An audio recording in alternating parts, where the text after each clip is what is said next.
Selamat malam semuanya. Malam ini kita masih bersama dengan Sang Admin CK dan Kang Manise. Dalam kesempatan kali ini, kita akan membahas seputar matahari dan vitamin D. Ada apa ya?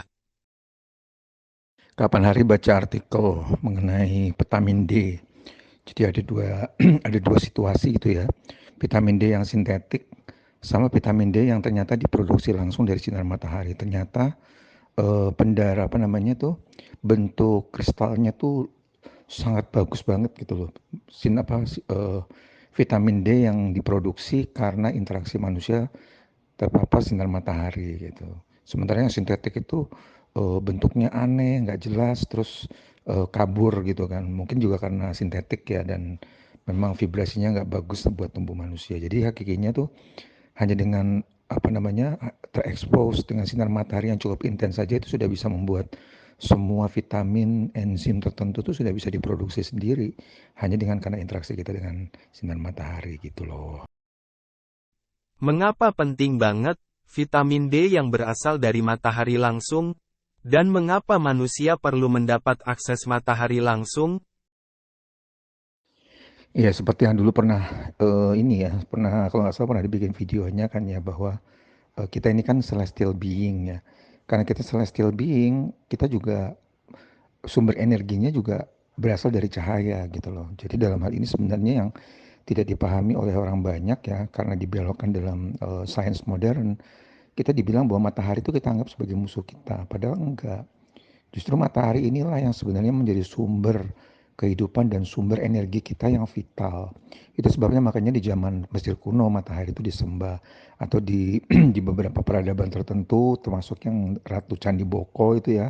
Ratu Boko itu yang rupa datunya dipindahkan ke Borobudur itu juga dalam ceritanya tuh di dalam Al-Qur'an itu kan juga diceritakan sebagai penyembah matahari. Padahal bisa jadi proses penyembahan matahari itu adalah proses pada saat mereka melakukan charging gitu kan. Nah ini yang sebenarnya sedang mati-matian oleh para konspirasi ya termasuk Illuminati, Freemasons agar akses matahari ini dikurangin untuk orang kebanyakan gitu loh. Kenapa ya? Karena itu tadi kalau mereka masih matahari selalu terekspos, terlalu tersedia buat mereka, secara otomatis manusianya akan lebih susah dikendalikan karena mereka spiritual energi mereka akan selalu terjaga vibrasinya dan sulit gitu loh untuk di-drag mencintai dunia, dibuat mereka ketakutan, nggak bisa gitu loh. Seperti itu. Jadi, nah makanya di dalam sains modern mereka bilangnya matahari ini nggak bagus kalau buat kulit nanti bisa bikin kanker. Akhirnya semua orang disuruh pakai SPF itu kan, sun protector, protection apa namanya liquid itu yang ternyata juga bahannya kan berbasis oil kan, sehingga kalau misalnya dilihat pakai kamera ultraviolet itu terlihat warnanya hitam gitu. Jadi mereka tuh seperti menutup diri mereka supaya sinar matahari itu nggak boleh masuk sama sekali dalam tubuh kita.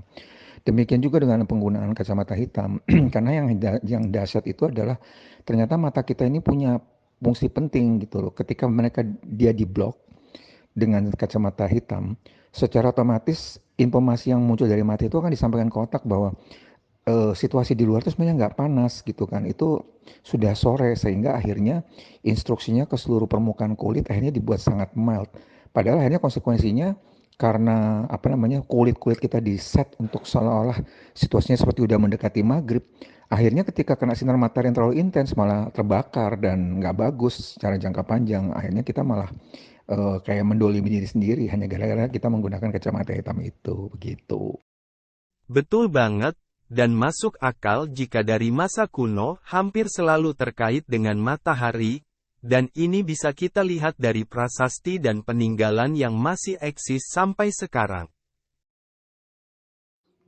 Iya, makanya kan mulai di tahun ini ya kalau diperhatikan ya, bahkan sebenarnya sudah sejak tahun lalu, 2 tahun yang lalu, begitu banyak gitu loh kejadian-kejadian alam yang ekstrim kan. Eh, apa namanya dibikin hujan kayak sekarang gini sebenarnya aku sebenarnya tuh sampai merasa gini loh, sebenarnya matahari di bulan Ramadan kemarin tuh sebenarnya bagus banget gitu, energinya gede karena ada dua gerhana kan, gerhana bulan dan gerhana matahari, walaupun gerhana mataharinya kejadiannya di Amerika. Tapi ini vibrasinya kencang banget gitu loh. Nah ini yang kemudian dengan menggunakan teknologi HARP itu dibuat sedemikian rupa supaya akhirnya akses matahari yang melimpah ruah ini tidak tersedia secara konsisten kepada manusia. Karena ya itu tadi, sinar matahari ini penting tidak hanya untuk manusia tapi juga untuk hewan, untuk tumbuhan gitu kan. Nah, jadi sebenarnya ya nyuwun sewu, sebenarnya masalah karbon, decarbonation itu pengalihan topik semua dan itu memang sengaja dibuat begitu supaya akhirnya mereka punya punya apa punya justifikasi untuk menyatakan bahwa oke kita harus mengurangi karbon. Oh ini oh ya kendaraannya sekarang jangan pakai ini lagi, jangan pakai bensin lagi, kendaraannya harus menggunakan listrik gitu kan. Padahal yang nggak dipahami oleh orang banyak adalah kendaraan listrik itu sebenarnya kan tujuan akhirnya kan adalah agar semua kendaraan ini karena mereka listrik, mereka bisa diakses secara elektrikal juga. Kemarin atau tadi siang tuh saya membaca sebuah berita salah satu kakak iparnya seorang senator di Amerika terbunuh ketika dia sedang bawa mobil Tesla dan tiba-tiba mobil itu lepas kontrol.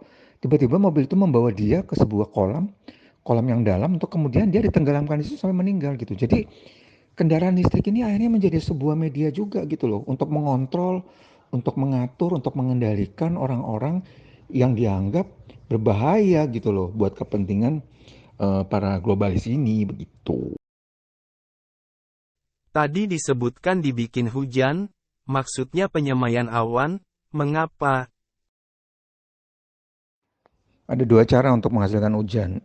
Pertama adalah dengan yaitu tadi ya penyemaian hujan, artinya dia dikasih ditambahkan chemical tertentu sehingga mengakibatkan hujan itu bisa terjadi. Tapi dalam teknologi HARRV nggak begitu cara kerjanya. Itu yang ditembak adalah frekuensi, yang ditembakkan adalah kayak sonar atau sesuatu gitu ya, yang mana sebenarnya dampaknya itu tidak hanya kena kepada awan itu, tapi juga kalau misalnya itu terpapar sama orang, itu juga nggak bagus. Nah, kalau yang tadi yang penyemaian itu ya salah satunya ya chemtrail itu. Memang chemtrail itu ditujukan supaya konsentrasi aluminium barit yang ada di dalam chemtrail itu ketika bertemu dengan awan dia akan membuat awan itu menjadi terkonsentrasi gitu loh, Bos. Tidak serta-merta hujan, tapi dia hanya membuat awan itu jadi terkonsentrasi. Nah, kalau misalnya mau dibuat jadi hujan, mereka akan tembakan lagi dengan sonar tertentu sehingga akhirnya bisa menjadi hujan kayak gitu. Nah, kan juga yang repotnya kan ya karena itu tadi aluminium baritnya ini kan juga nggak selamanya dia akan suspended kan di di atas awan. Suatu ketika dia juga akan turun dan akhirnya langsung akan terpapar ke apa namanya pernapasan manusia gitu.